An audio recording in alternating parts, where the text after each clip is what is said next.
네, 안녕하세요. 미래신용정보의 황경문 부장이라고 합니다. 요즘 채권 추심업을 직업으로 가지고 싶어 하시는 질문을 하시는 분들이 꽤 많거든요. 추심을 하다 보면 채무자분들도 마찬가지고 채권자분 또는 블로그나 유튜브를 통해서 이 직업을 가지고 싶어 하시는 분들에 대한 질문이 꽤 많습니다. 그래서 오늘은 그 실무자 입장에서 이게 어떤 일을 하고 어떤 분들이 하면 좋은지 또 어떤 장단점들이 있는지 제가 자세하게 한번 말씀드려보는 시간 가져보도록 하겠습니다. 부장님, 사실 채권 추심하면 영화에서 보는 무서운 이미지가 먼저 떠오르거든요. 네네. 정확히 어떤 일을 하시는 걸까요? 아직도 오해하시는 분들이 많이 계셔요. 실제로도 채권 추심한다 그러면 되게 무서운 분이시네요, 이렇게 말씀하시는 분들도 많이 계십니다.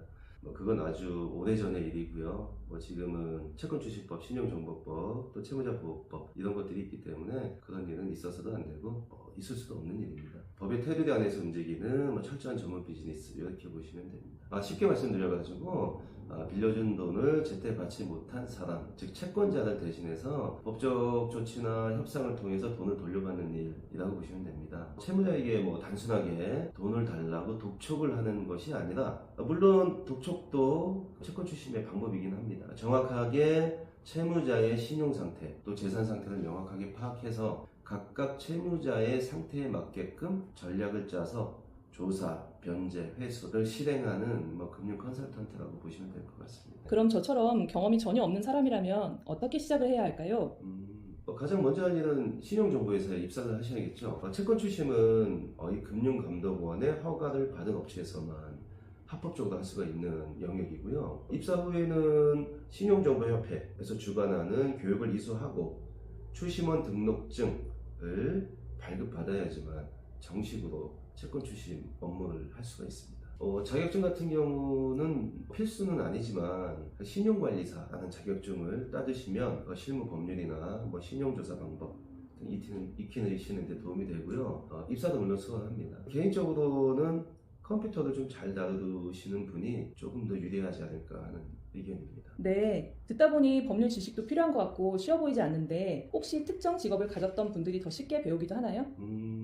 네, 맞습니다. 법률 지식을 바탕으로 해서 채무자에게 돈을 회수하는 일이기 때문에 기본적인 법률 지식을 가지고 있어야 됩니다. 대체로 법률과 관련된 일을 하셨거나 아니면 금융 관련된 일을 하셨거나 이런 분들이 조금 더 적응이 빠르신 부분이 있는 것 같습니다. 그래도 법률 지식 같은 경우는 입사 후에도 충분한 교육들이 있기 때문에 너무 걱정은 안 하셔도 되고요. 다른 일도 마찬가지겠지만 소통 능력, 또 협상력이 가장 중요한 부분. 또 본인의 영업이 필요하기 때문에 현장 영업이라든가 시대에 맞게끔 인터넷을 통한 영업이 자신이 있다, 이런 분들이면 오히려 더 유리할 수 있다고 말씀드릴 수 있습니다. 정리해보자면 법률 지식을 기반으로 해서 채권에 대한 영업이 자신이 있으시면 누구든 충분히 도전해 볼 수 있는 그런 일인 것 같습니다. 끝까지 포기하지 않는 자, 그런 생각이 가장 중요한 것 같습니다. 그럼 채권 추심 일을 하면 소득이 어떻게 되나요?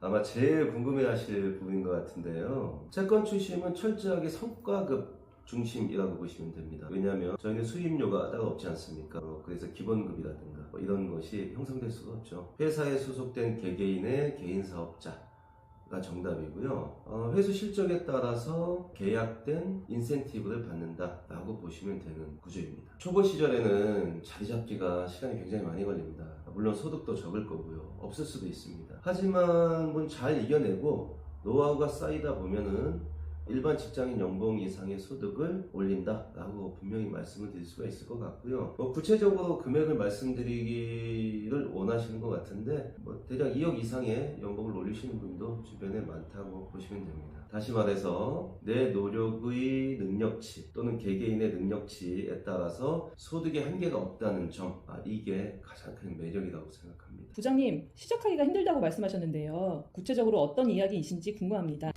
이 직업 선택하기가 쉽지가 않습니다. 제가 처음 접하시는 분들 아무리 옆에서 이렇게 잘 알려드려도 이게 소득까지 가는데 보통 정말 빨라야 3개월, 보통 한 6개월 이상 걸리는 거를 옆에서 많이 봤습니다.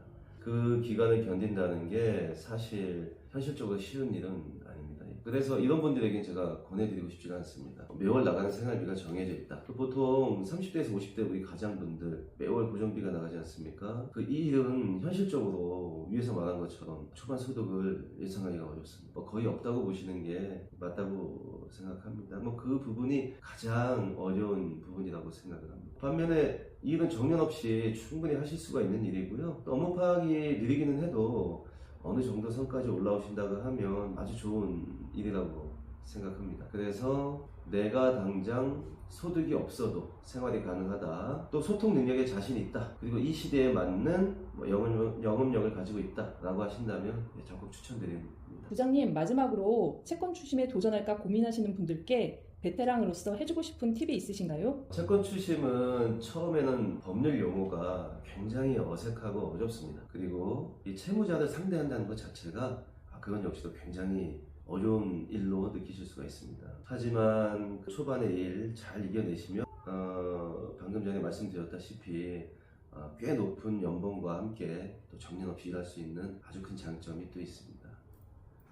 출퇴근도 본인이 직접 관리하시면 되고요. 노력하시면 누구나 베테랑이 될 수 있는 그런 일이라고 생각합니다. 겁먹지 마시고 본인의 능력 믿고 충분히 도전해 볼 만한 가치가 있는 일이라고 저는 생각합니다. 혹시라도 더 궁금한 점 있으시면은 밑에 댓글이나 연락처로 연락 주시면 친절하게 안내 도와드리도록 하겠습니다. 감사합니다.